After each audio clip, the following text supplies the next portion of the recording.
Tongue scraping అంటాం కదా, so దానివల్ల ఎటువంటి ఉపయోగాలు ఉన్నాయి, ఆరోగ్యానికి అది ఎట్లా హెల్ప్ చేస్తుంది? Tongue contains lot of bacteria. So మనం క్లీన్ చెయ్యట్లేదు అంటే దాని మీద ఒక తెల్ల పొరలాగా ఉండిపోతుంది. That will give bad oral health, bad smell, as well as it gives a lot of bacteria. So అందుకు tongue scraping compulsory to maintain oral health. Okay. అలాగే నోటి దుర్వాసన, చాలా రకాల నోటి దుర్వాసనలు ఉంటాయి.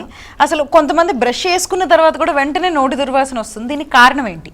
నేను అన్నట్టు ఇందాక పాచి, అది నాకు తెలియదు. వాళ్ళు అందరూ అదే అంటారు, కానీ వాళ్ళ ఓరల్ హైజీన్ మెయింటెనెన్స్ ఎలా ఉంది, లేకపోతే రెండోది ఉమ్ము కూడా తక్కువ ఉండొచ్చండి. వాళ్ళకి సలైవా కంటెంట్ తక్కువ ఉన్నా ఏమవుతుంది అంటే వాళ్ళు తిన్నది యూజువలీ ఎంతో కొంత ఉండిపోయి కూడా వస్తుంది. సో అలాంటప్పుడు యూజువలీ వాళ్ళకి ఏంటంటే సలైవా ఇంక్రీజ్ చేయటం కోసం మనం చూస్తాం. Usually we tell to eat more of Orbit chewing gums. అట్లా ఏంటి అంటే అవి ఏంటంటే షుగర్లెస్ క్యాండీస్ కాబట్టి మజిల్ మనకి ఏమవుతుంది అంటే స్ట్రెచ్ అవటం వల్ల ఎంతో కొంత సలైవా ప్రొడక్షన్ ఇంక్రీజ్ అవ్వచ్చు. వాటర్ ఎక్కువ తీసుకోమని చెప్తాం, వీటి వల్ల కూడా మనకి సలైవా ప్రొడక్షన్ పెరుగుతుంది.